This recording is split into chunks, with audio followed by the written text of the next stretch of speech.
"Mr. Zimmerman, could you please turn on the lights in the auditorium? My dancers will be here soon." Wendy pulled the curtains on the stage as Mr. Zimmerman mopped the aisles down the auditorium.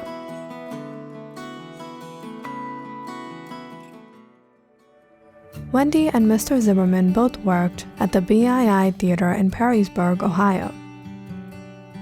Wendy had been working there for about a year. She was a choreographer, and Mr. Zimmerman was the janitor. They were the first of all the people who would be arriving at the theater every day. Wendy was about to walk down the stage when she noticed something in the corner of her eye. Someone was laying motionless backstage. Wendy ran to see it was one of her dancers, Angela Braun.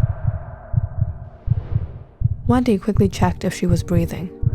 "Mr. Zimmerman, call an ambulance immediately." Angela Braun was a 21-year-old young woman. She was an aspiring ballerina, one of Wendy's most talented dancers.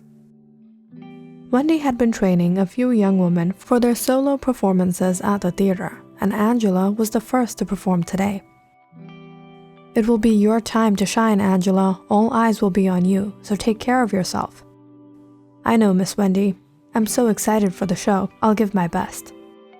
"This could be the beginning of a great career, Angela. We still have a few more days. Don't miss out on practice." "Of course not, Miss Wendy. I've been practicing day and night." Angela was confident. She was always cheerful and looked at the positive side of things, even if sometimes there wasn't any. Wendy took pride in Angela. Angela was a very good dancer. She never gave up, and she was a motivation to the other ballerinas at the theater. Wendy went along with the paramedics, who pulled Angela into the ambulance. Wendy knew Angela lived all by herself. There was no one who could look after her. Wendy not only instructed her dancers, but she had a strong bond with them. She couldn't just leave Angela in this state. Wendy sat by Angela in the hospital room, waiting for her to regain her consciousness.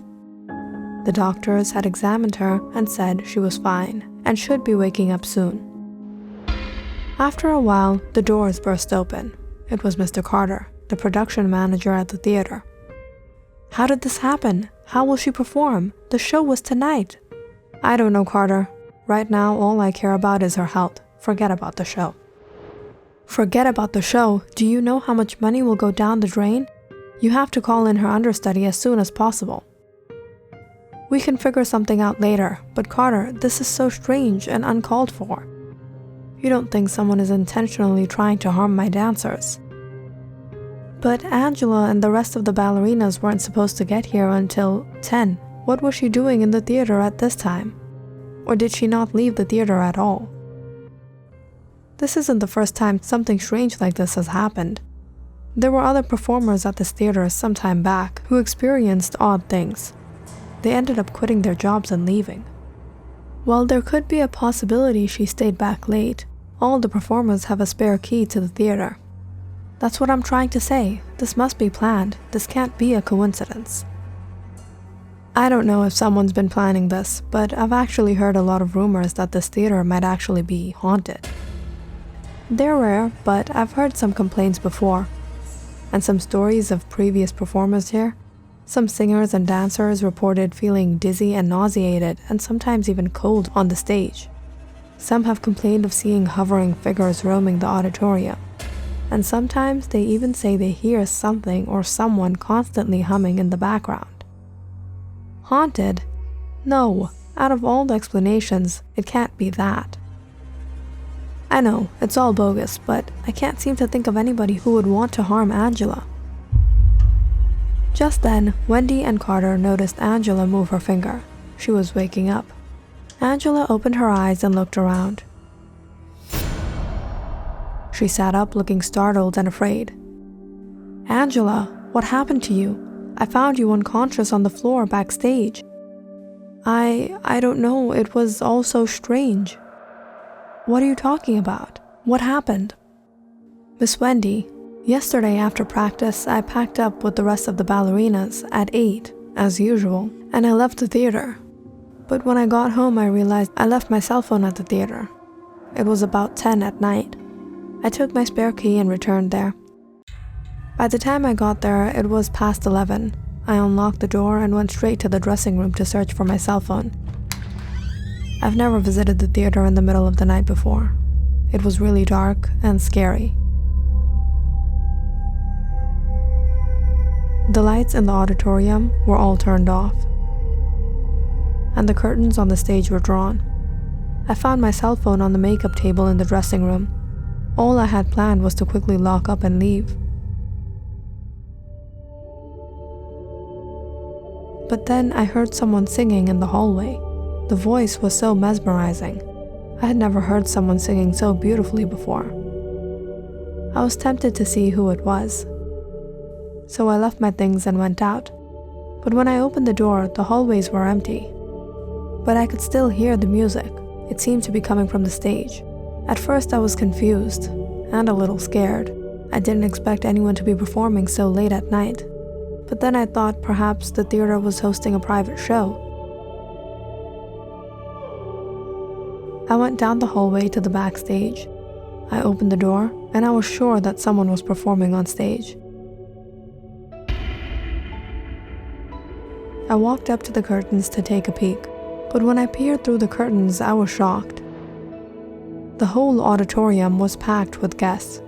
Not a single seat was left vacant. They were all cheering on the singer. All the lights were on, and everything was decorated. I tried to put my head out a little bit to catch a glimpse of the young woman that was performing. All I could see was her long blonde hair and her shiny red earrings. That was when someone in the audience spotted me. Suddenly, the whole auditorium fell silent, as if you could hear a pin drop. All attention was on me instead of the young woman.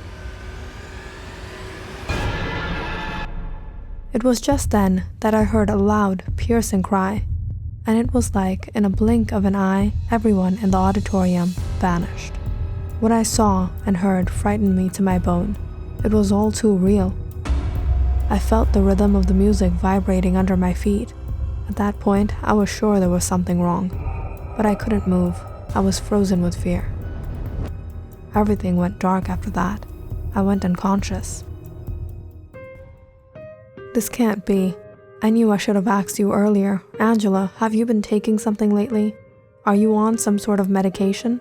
This sounds like you've been hallucinating. No, Miss Wendy, I wouldn't compromise my career for anything. Wait a minute. If this really happened, was there anyone else with you who witnessed all these people in the theater? None of the other ballerinas were with me at that time, but I know this sounds unbelievable, but trust me, the theater was full of people.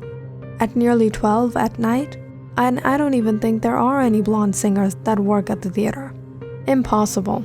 I've never arranged any late night shows. Angela, you must have hit your head on something in the dark and fainted. You need rest. I'm just worried about the show tonight.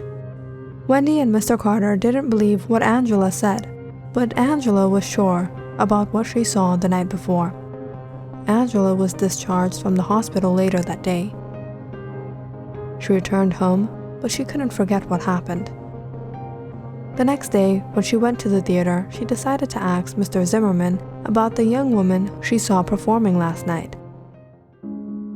Mr. Zimmerman had been working at the theater for a long time, maybe over a decade. He was sure to know everyone here. I don't know anyone of that description, Angela, and this theater doesn't host any shows after 8. But there is one thing I've heard over the years I've been working here. This happened about 30 years ago, when this theater first opened. There was a young woman named Zelda Roth who worked here. She was a singer, and not just any singer. She had an amazing voice and was praised greatly for her talent. People would often ask her to sing to them, but she always refused, saying she only sang in her shows. The theater hosted a special night just for her. When news got around, tickets were sold out within the first day. The night was going by well. Zelda sang like she never sang before. But suddenly, in the middle of her performance, she dropped to the ground right on the stage. By the time she was taken to the hospital, she passed away. Doctors said the cause of her death was a sudden heart attack. Perhaps you could find a news article about her.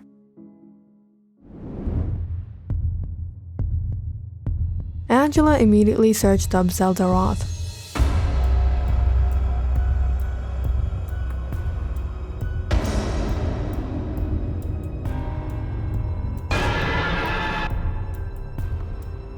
She was shocked to see a picture from 30 years ago of the young woman's last performance.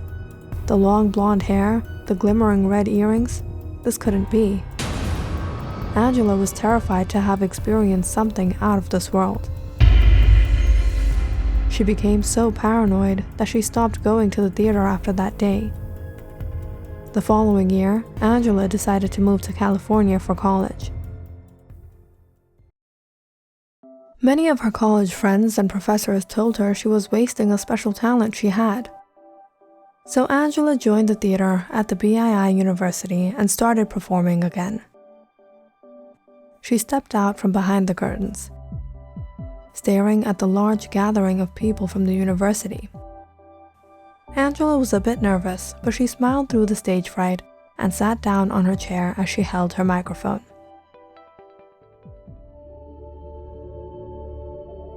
As her melodious voice echoed through the auditorium, the crowd listened to her in awe. Angela wasn't a ballerina anymore. She was a singer.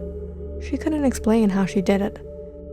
She never sang in her life before, nor did she take any singing classes. But Angelina discovered she had an extraordinary talent.